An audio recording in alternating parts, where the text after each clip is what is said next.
Shalom, chers amis, vous tous qui nous suivez, dans cette émission Sublime Famille. Nous bénissons le Seigneur pour l'occasion qu'il nous donne encore pour vous apporter ce message de la part du Seigneur et nous rendons gloire à Dieu pour toutes choses. Merci à vous aussi qui êtes en train de nous suivre dans cette émission. Nous voulons ce soir encore parler avec vous sur ce thème de la violence. Nous avons mis l'accent déjà sur la violence dans la famille et on a abordé un aspect. Alors ce soir, nous allons toujours continuer dans ce sous-thème en parlant de la violence, mais nous voulons prendre l'aspect conjugal, la violence conjugale. Il est très étonnant de voir ceux qui s'aiment utiliser de la violence l'un contre l'autre dans le foyer. On se pose parfois des questions pourquoi certaines personnes arrivent d'un moment à l'autre à changer envers leur conjoint, à agir avec brutalité envers leur conjoint. Et lorsque nous parlons de la violence conjugale au sein du couple, nous faisons allusion à une forme de domination qui s'exprime par des agressivités qui peuvent être physiques ou parfois psychologiques. Alors, nous voulons aborder ce texte de Proverbes au chapitre 15, verset 18. Je vais lire ce texte dans Proverbes, je disais, au chapitre 15, le verset 18e. Un homme violent excite des querelles, mais celui qui est lent à la colère apaise les disputes. Un homme violent, qu'est-ce qu'il fait? Nous trouvons dans ce passage, il excite des querelles. Alors nous voulons faire juste une réflexion sur quelques raisons qui poussent les gens à être violents dans leur foyer, violents vis-à-vis de leur partenaire. Et je veux noter deux aspects dans cet enseignement. Je ne vais pas seulement parler aux hommes, mais aussi aux femmes, parce que nous nous rendons compte qu'il arrive des fois que l'homme peut être victime d'une violence et la femme également, vice-versa. Alors, pourquoi donc la violence conjugale? La première des raisons que nous pouvons partager avec vous est par rapport à la nature de certaines personnes. Vous voyez, il y a des gens qui sont de nature violente. Et de telles personnes, au sein d'une relation, au sein d'une vie conjugale, manifestent toujours cette nature envers leur conjoint. Et je pense que la plupart des cas, c'est une nature souvent innée. Il arrive que dans telle famille, papa est tellement violent, les enfants parviennent aussi à être violents. Je le dis par juste cause, pour juste cause. Et nous découvrons aussi que un père parfois qui frappe sa femme, au vu et au su de tout le monde, communique quelque chose aux enfants qu'on le veut ou non. Et ça arrive que naturellement, l'enfant qui parvient à grandir, s'engager dans une relation conjugale, parvient à faire la même chose qu'a fait son père. Et nous trouvons ici une nature innée. Cette nature est purement charnelle. Et vous êtes d'avis avec moi qu'il y a dans certaines familles, même dans le quartier, tout le monde sait que ces gens sont violents, ces gens sont brutaux vis-à-vis des autres. Et nous trouvons aussi un autre élément, une autre raison. Certaines personnes sont violentes dans le sens de se protéger. Vous voyez, parfois, quand quelqu'un commet une faute, et pour intimider les autres à ne pas le déranger, il utilise de l'agressivité. On manifeste cela dans le but de se protéger.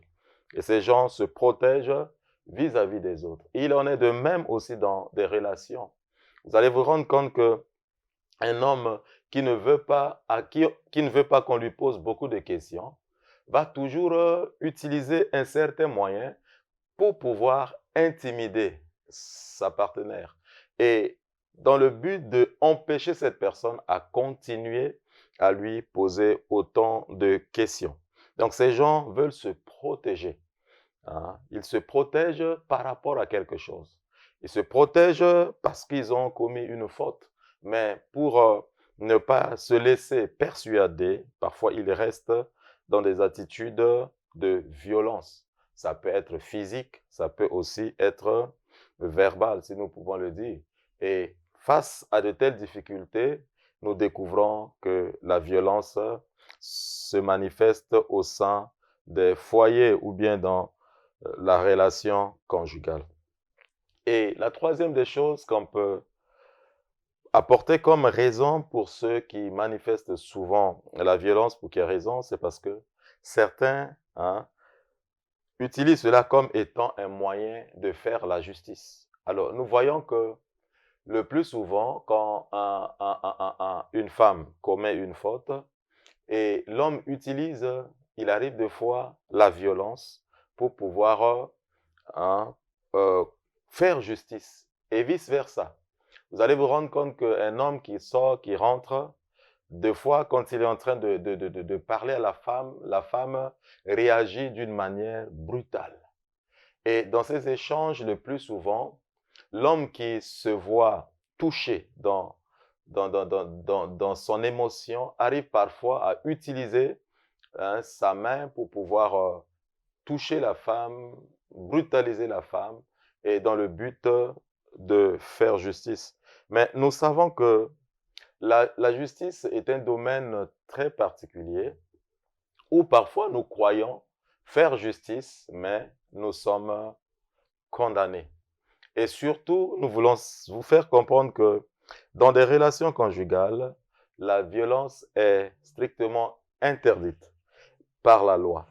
Et dans tous les domaines de la vie, dans les domaines relationnels, lorsque nous utilisons la violence pour faire justice, on est condamné. Et il y a des gens qui sont habilités, qui ont reçu mandat de pouvoir accomplir la justice à la place des uns ou des autres.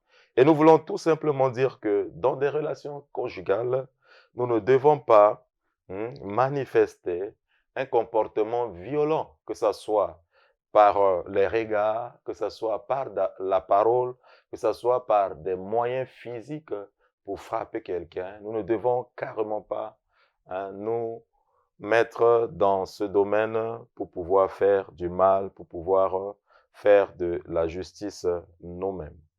Alors, nous constatons qu'il y a quelques types de violences que nous remarquons au sein des relations conjugales, au sein de plusieurs foyers. Alors, je voudrais énumérer ici quelques-uns de ce type de violence. Vous vous rendez compte qu'il y arrive parfois dans le domaine de l'intimité, c'est vrai que c'est un devoir pour l'homme ou pour une femme.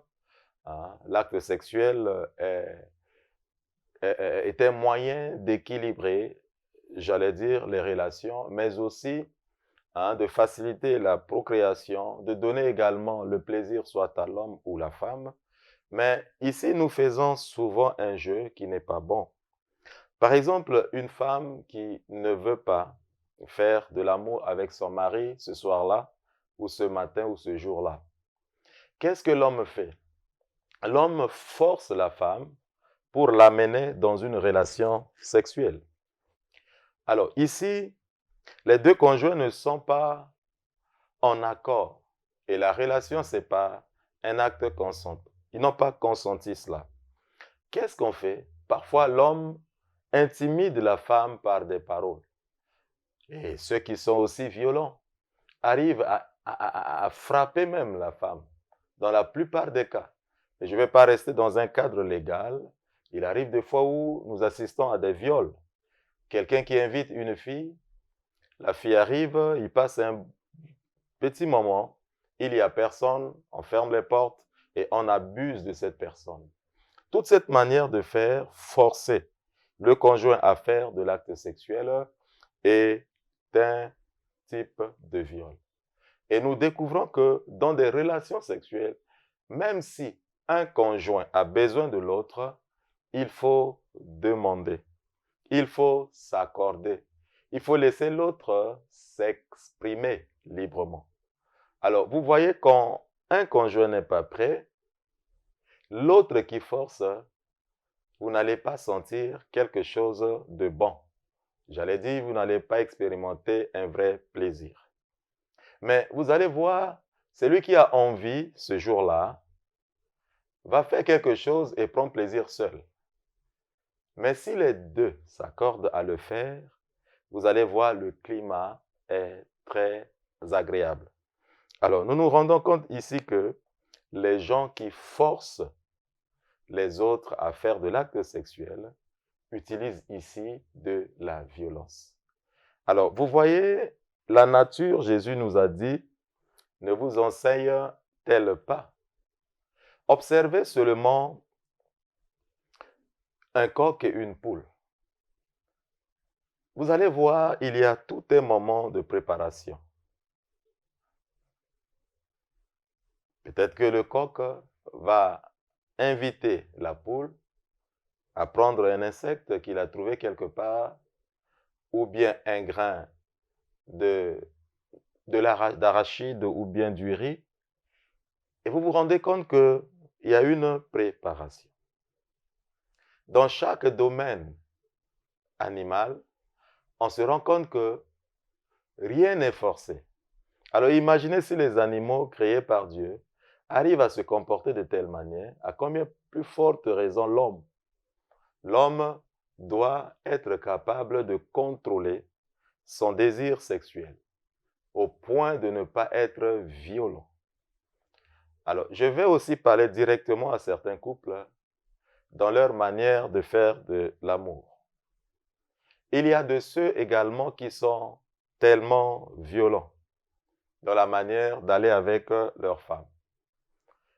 Je ne sais pas, nous ne sommes pas en guerre, nous ne sommes pas dans un combat ou dans une compétition où je dirais que c'est moi qui ai gagné, où je dirais que c'est moi qui sais bien faire. Non. Le couple doit savourer des moments d'amour. Le couple doit bénéficier réciproquement de ces moments importants. Et prenez tout votre temps. L'objectif est que vous arriviez à découvrir ce qu'on appelle l'orgasme. Et lorsqu'on est arrivé à ce point, je pense que tout le monde s'épanouit. Je pose une question, qu'est-ce qui fait que certaines relations conjugales ne fonctionnent pas bien? Nous nous rendons compte que plusieurs dans cette relation n'arrivent pas à équilibrer leur niveau sexuel. Et en plus encore, ceux qui ont plusieurs partenaires ont du mal à vivre un moment béni dans leur vie de relation sexuelle. Et je vis encore interpeller quelqu'un qui, dans la manière de faire, manifeste de la violence, de changer. Et vous voyez, la parole de Dieu nous mentionne même que lorsque un homme rencontre une femme qui n'a pas encore connu d'homme dans les champs, et que cette personne viole cette fille ou cette femme, elle est appelée à être condamnée à mort. Alors vous voyez, la loi et les principes ont été établis au point où l'homme doit contrôler sa vie et agir d'une manière respectueuse, j'allais dire respectable, vis-à-vis de son conjoint. Et aujourd'hui, dans le monde, il y a plusieurs organisations qui luttent contre la violence conjugale. Et on donne droit à une femme violentée par son conjoint, par son mari, de faire quoi? De porter plainte contre ce dernier. Et dans certains cas, il y a ceux qui arrivent même à se divorcer d'avec leur mari pour des cas de violence. Physiquement, nous voyons que certaines femmes ne parviennent pas à donner un coup de poing à leur mari, mais il y a celles qui utilisent leur langue. Vous savez, l'usage des langues est une arme efficace de détruire quelqu'un. Et on ne peut imaginer ou concevoir au sein d'un foyer, dans une famille, des enfants qui assistent à un acte de violence vis-à-vis de leur mère ou père. Alors, il y a de ces femmes qui insultent. Elles commencent le mari de la tête aux pieds et des pieds à la tête. Et lorsque vous assistez à de telles insultes ou injures, vous êtes paralysé. La violence conjugale n'est pas une bonne chose. Et forcer son mari ou forcer sa femme à faire de l'acte sexuel est une violence conjugale. C'est pourquoi nous vous encourageons de vous accorder, de vous entendre, de vous dire certaines choses ensemble et de comprendre surtout, parce qu'il y a plusieurs facteurs. Imaginez cet homme qui passe tout son temps à travailler. Il sort le matin, il rentre le soir. Voyez le poids de la journée et du labeur. Tout ce qu'il a eu à faire. Dans ce cas, le corps physique n'est pas en mesure, pour certains cas, de réagir. Alors, une femme qui a besoin de son mari en ce moment-là, et que le mari ne répond pas, qu'est-ce qu'elle va dire? Oh, ngeme katuka muzabo à côté. Tu viens, je ne sais pas d'où. Ou bien, on va jusqu'à accuser cet homme d'infidélité parce qu'on pense que, comme il n'a pas satisfait sa femme, ça veut dire qu'il a d'autres femmes ailleurs. Ou deux fois, nous arrivons à assister aussi à des cas où c'est l'homme qui a besoin de sa femme. Je suis certain que ces femmes travaillent aussi beaucoup.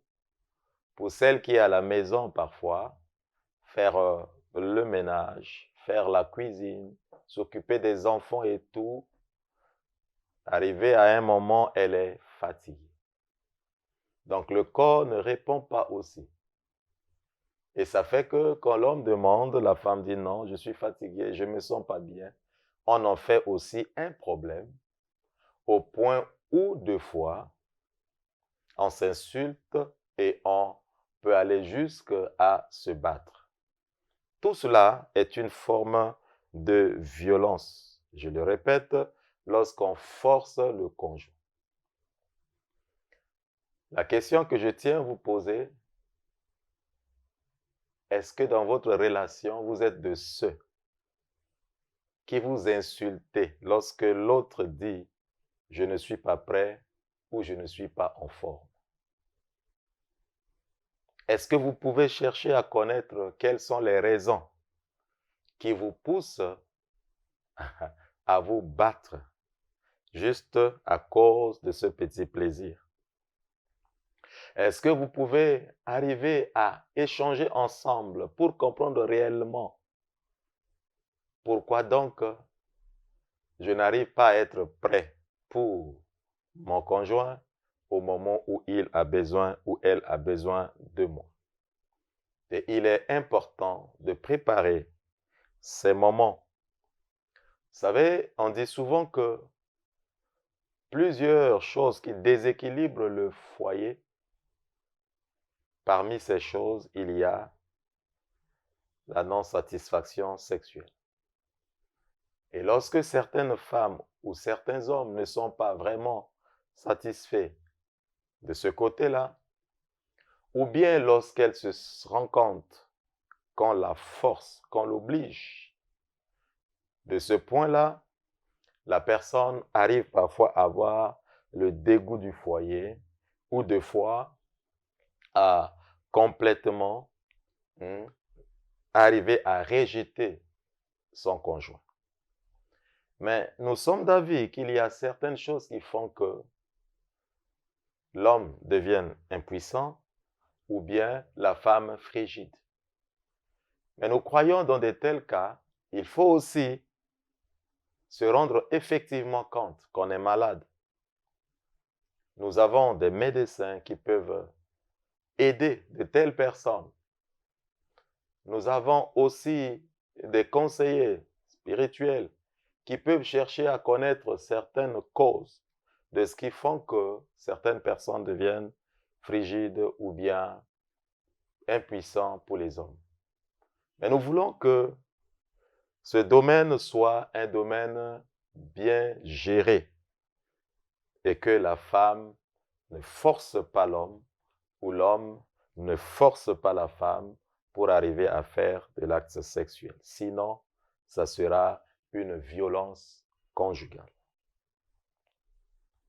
Nous avons, comme nous sommes en train de citer aussi, des types de violences conjugales qui consistent à empêcher l'autre de s'exprimer librement. Vous savez, il suffit d'être attentif lorsque vous allez dans certains foyers de rendre compte qu'il n'y a pas vraiment la liberté dans ce foyer ou dans cette famille. Des fois, la femme veut parler, mais elle a peur. Elle a peur, pourquoi? Parce qu'elle sait que son mari est violent. C'est que le mari va faire ou dire quelque chose, peut-être devant les invités ou après. Mais lorsque nous empêchons notre partenaire à s'exprimer librement, nous pouvons parler d'un cas de violence conjugale. Et il y a de ces hommes aussi, poltrons, qui arrivent parfois à avoir peur de leur femme. Ils ne s'expriment pas librement. Et des fois, devant les gens, lorsque de telles personnes veulent parler, elle sait que sa femme va la contredire en public. Et cette personne reste silencieuse tout simplement parce qu'elle a devant elle une conjointe qui est dominante. Et lorsque quelqu'un domine sur la liberté de l'autre dans la relation conjugale au sein du foyer, nous pouvons aussi parler de la violence. Voyez-vous, Dieu, qui est le créateur de toutes choses, a laissé à l'homme la liberté dans certains domaines. Dieu a conseillé à l'homme comment il devrait agir, comment il doit se comporter. Mais il arrive que tous, nous ne marchons pas selon les directives divines. Mais le Seigneur, malgré cela, il nous laisse faire jusqu'à ce que nous ayons pris conscience ou bien lui, par colère, vient nous frapper par rapport à notre mauvaise conduite. Donc, laissons les uns les autres de s'exprimer librement dans votre ou dans notre relation conjugale. Et une des choses aussi que nous voulons décrier comme type de violence, c'est le fait de frapper. C'est le fait de frapper. Il y a ceux qui frappent leurs femmes. Je parle des coups de poing. Et nous assistons à plusieurs types de violences comme ça dans nos quartiers ou dans nos villes. En tant que pasteur, je suis arrivé à rencontrer plusieurs cas, je ne peux pas nommer ou citer, de ces femmes qui ont été frappées violemment, qui ont même été blessées par leur mari pour des raisons banales, pour des choses inutiles. Et le fait de frapper sa femme est une violence conjugale. Alors vous voyez, toutes ces formes de choses sont des choses à décrier, des comportements à condamner pour que le foyer soit un centre de paix, pour que la femme ou l'homme s'épanouit dans son environnement, dans la famille qu'il est en train de fonder, il faudrait que nous mettions de côté la violence conjugale. Alors, nous proposons ici comment éviter cette violence conjugale. Je voudrais apporter aussi quelques éléments sur ce point. La première des choses à faire, c'est d'éviter de provoquer le conjoint. Éviter de provoquer. Nous avons parlé de différentes natures et nous allons voir différents types de personnes qui n'aiment pas qu'on les provoque. Ils ont des principes, ils ont des manières de faire et d'être. Ce n'est pas parce que tu es sa femme que tu peux monter jusque sur sa tête. Qu'on le veut ou non, tu vas te rendre compte que ce monsieur change d'attitude ou de comportement vis-à-vis de toi. Vous allez penser que la femme est tellement faible qu'elle va tout supporter. Non. C'est quand même quelqu'un qui souffre lorsqu'on la maltraite. Et qu'on le veut ou non, dans la manière d'agir vis-à-vis de cette personne, vous allez vous rendre compte qu'elle va aussi réagir. Donc, il ne faut pas vous provoquer.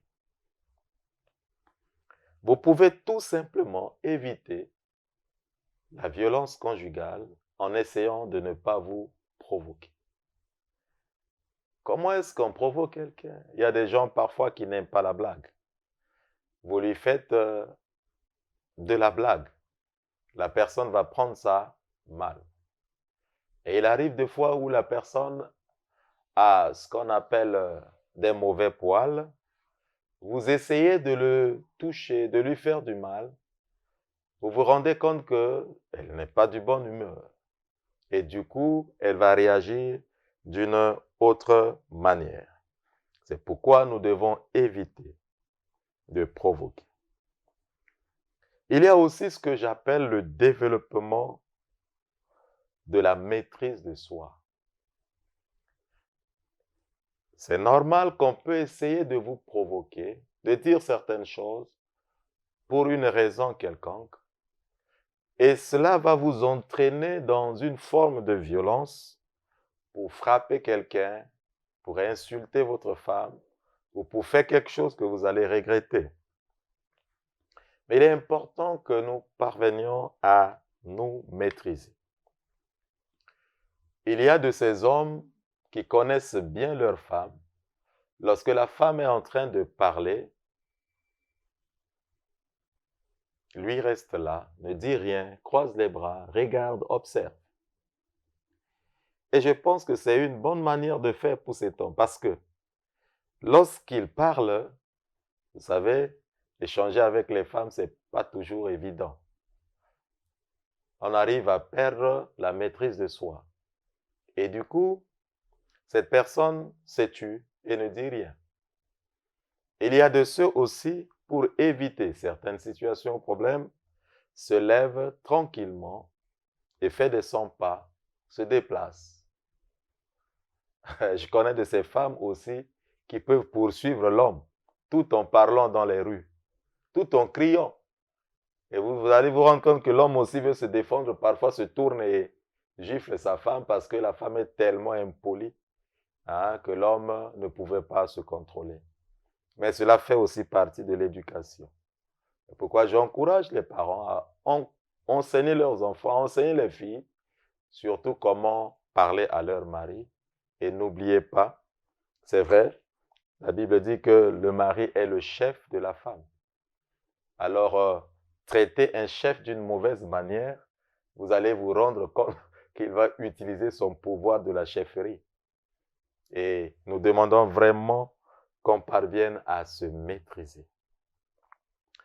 Autre chose que je veux souligner qui peut nous aider à éviter la violence conjugale, c'est le fait de reconnaître son état violent et de pouvoir décider de changer.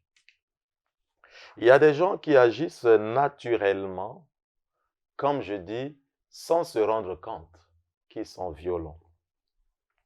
Et des fois, la personne sait qu'elle est violente. Elle fait des actes dont il finit par regretter après, mais c'est une chaîne qui se succède. Et on se rend compte que mois après mois, année après année, il n'y a pas un changement dans la vie de telle personne. Alors nous demandons vraiment que chacun s'examine. Est-ce que je suis violent? Est-ce que je parle mal à ma femme? Ou est-ce que tu parles mal à ton mari? Il y a aussi la question qu'on se pose. Si je reconnais cela, je dois prendre un engagement en vue d'un changement. Vous savez, dans le foyer, on arrive à apprendre à se connaître. Mais aussi, nous partons d'un point où on se rend compte que je dois changer. Je dois changer. J'ai fait tellement du mal à ma femme, mais je ne dois plus lui faire du mal. Tu as fait tellement du mal à ton mari, peut-être par ta parole, par tes attitudes, que tu ne dois plus continuer à lui faire du mal. Et prenez cet engagement à vous examiner et à changer. Vous savez, ne pas parler quand quelqu'un dit des choses contre nous, ce n'est pas une faiblesse. Mais nous pensons que cela est une force. Et ça démontre l'état ou la qualité d'une personne sage. Ne poussez pas à bout votre mari. Si cette personne vous respecte et ne parle pas alors que vous êtes en train de l'insulter, vous allez chasser tous les hommes qui s'intéressent à vous. Et nous avons vu plusieurs femmes comme ça qui ne se sont pas mariées ou bien qui ont été abandonnées par plusieurs amants tout simplement à cause de leur bouche, à cause de leur manière de faire. Et nous voulons tous que ceux qui sont dans les foyers, ceux qui ont une relation conjugale, que ce soit des fiancés, des mariés, toutes ces personnes parviennent à examiner leur vie vis-à-vis de la violence et décider de changer. Alors, toutes ces démarches ont été proposées pour que nous parvenions à ne pas être violents dans notre relation conjugale ou bien dans notre famille et foyer. Mais je pense que il y a un homme qui peut aider une femme, un homme ou un foyer. Cet homme a toutes les qualités nécessaires de montrer combien il est doux, de montrer combien il évite les querelles, il évite la violence. Je parle de notre Seigneur et Sauveur Jésus. Vous voyez, ses propres frères, à l'époque, étaient en train de le pousser. Mais tu as le don de Dieu, tu opères des miracles. Pourquoi tu restes à la maison? Sors, va à Jérusalem. Montre devant eux qui tu es. Vous voyez, de toute cette manière, Jésus ne répondait pas à ses frères ou il n'agissait pas d'une mauvaise manière contre eux. Et nous allons découvrir tout au long de son ministère, notre Seigneur a rencontré des hommes, des femmes, des personnes violentes qui ont utilisé par tous les moyens nécessaires le mensonge contre lui, les mauvais traitements, accusations contre lui, mais vis-à-vis d'eux, le Seigneur était un homme de paix. Et lorsque Christ Jésus était en face même des rois, Hérode, qui le poussait dans un acte de violence, le Seigneur regardait ces gens, il leur répondait et il avait de l'amour dans son cœur. Jusqu'à sa mort à la croix, où Christ Jésus a répandu le pardon, la paix dans le monde. Alors je pense que Christ seul, et je le crois, peut transformer quelqu'un, peut libérer quelqu'un. C'est pourquoi il faut recevoir Jésus-Christ comme Seigneur et Sauveur pour devenir un homme doux. La violence se quittera parce que nous savons que c'est une nature, un comportement de l'homme charnel. Lorsque Jésus entre dans ton cœur, dans ta vie, plusieurs choses se passeront dans ta famille. Et nous avons Christ Jésus qui peut aider un couple à changer. Peut-être que tu es cette femme qui boit beaucoup. Et lorsque tu bois, ton mari est en colère contre toi. Peut-être que tu es cet homme qui n'est pas respectueux, qui agit en bafouant son droit ou ses devoirs. Le Christ est le seul qui peut changer votre vie de couple et faire de vous un homme ou une femme de paix. C'est pourquoi je te demande, ouvre ton cœur à Jésus et dis, Seigneur, je reconnais que je suis un homme violent. Tu reconnais que tu es une femme violente. Je prends l'engagement de venir à toi et te demander d'entrer dans mon cœur, de me changer, de me donner le Saint-Esprit, de m'aider à ne pas faire du mal à mon mari ou à ta femme. Et je crois, pendant que tu ouvres ton cœur à Jésus, le Seigneur vient dans ta vie. Et quand le Seigneur vient dans ta vie, il te donne le Saint-Esprit. Et le Saint-Esprit de Dieu accomplit des œuvres en toi pour te transformer. Ainsi, tu seras régénéré et tu vas avoir ce que nous appelons les fruits du Saint-Esprit. Parmi ces fruits, il y a la douceur. Et nous le croyons que l'Esprit de Jésus va tomber sur toi, là où tu es.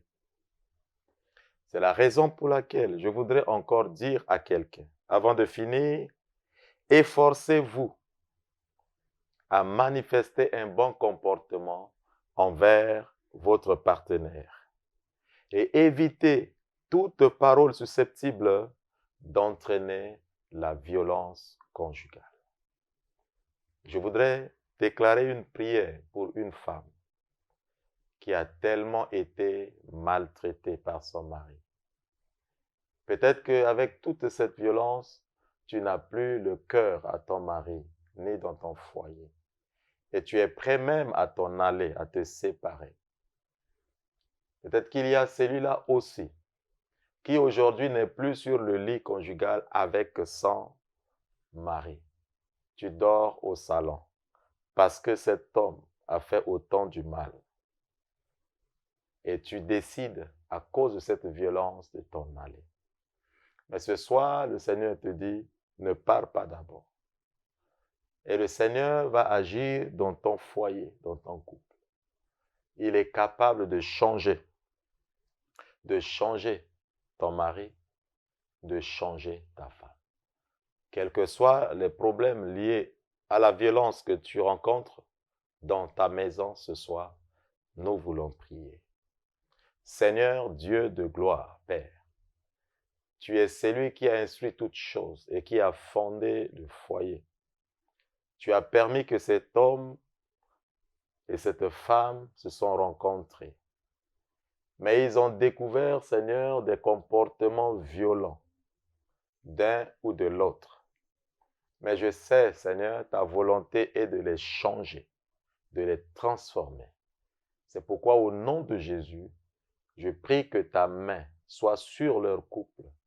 Je prie, Seigneur, pour que ta puissance descende dans leur maison et dans leurs relations, afin de les libérer de tout esprit de brutalité, de toute parole qui détruise ou qui déstabilise leur vie conjugale. Au nom puissant de Jésus. Je déclare, Seigneur, ta bénédiction sur ces foyers, sur ces couples Je déclare que maintenant, Seigneur, tout est en ordre dans cette maison et dans cette famille, au nom puissant de Jésus. Je voudrais encore, pour finir, prier pour un enfant qui a connu la violence de la part de son père ou de sa mère. Tu as même quitté le foyer et tu es en train de vivre ailleurs. Malgré que tu as réussi dans la vie, il y a des souvenirs de maltraitance, des choses qu'on t'a faites, qui sont en train de t'influencer ou de te troubler. Je lève ma voix au nom de Jésus en ta faveur. Je déclare que tout souvenir de cette violence que tu as endurée dans ton enfance, de la part de tes parents, de la part de proches parents, de la part des amis ou d'une personne, lâche prise sur ta pensée au nom de Jésus. Que Dieu te donne à aller de l'avant, à vivre la joie, la paix et la bénédiction. Au nom de Jésus.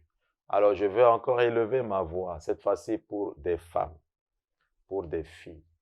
Vous avez été violés physiquement, sexuellement, par quelqu'un de la famille, par quelqu'un du quartier, par quelqu'un dans le lieu de travail.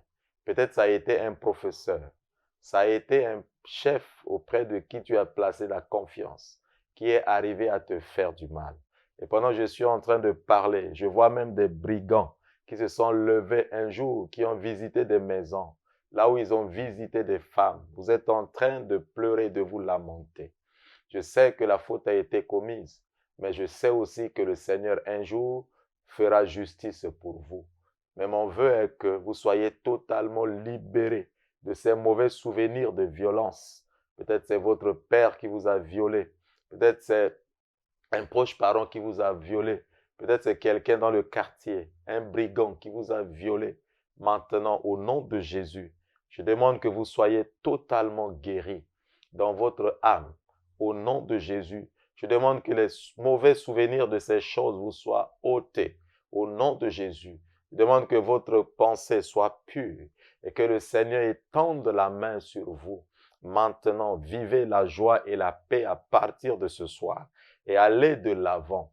Au nom puissant de Jésus, vivez un moment béni, heureux et prospère pour vous qui êtes dans une relation conjugale. Qu'aucun souvenir de violences passées ne vous hante au nom puissant de Jésus. Puisse le Seigneur vous bénir au nom de Jésus. Seigneur, merci pour ta parole et l'œuvre que tu es en train de faire dans cette nation, dans cette ville de Pointe-Noire et même dans le monde, auprès de toute personne qui va être en contact avec ce message. Seigneur, je déclare que les mouvements de violence qui ont frappé le pays, qui ont frappé le monde et qui ont amené certaines personnes jusqu'aujourd'hui à souffrir à cause de ces actes soient totalement éradiqués au nom de Jésus. Que ces personnes soient bénies, que les souvenirs, Seigneur, oh mon Dieu, qui les accompagnent jusqu'à partir d'aujourd'hui, les quittent au nom puissant de Jésus. Merci pour ta main sur notre pays, le Congo-Brazza. Merci pour ta puissance qui agit librement dans la vie de chaque famille de cette ville, ainsi que dans le monde entier. Seigneur, nous confessons et nous déclarons que la violence, Seigneur, s'arrête dans nos familles au nom de Jésus et que la bénédiction de Dieu nous couvre, nous soutienne. Que les familles et les foyers soient prospères et heureuses et que nos maisons deviennent maintenant une maison de paix, une maison de grâce, une maison où ta présence est à toujours. Au nom de Jésus. Amen. Shalom.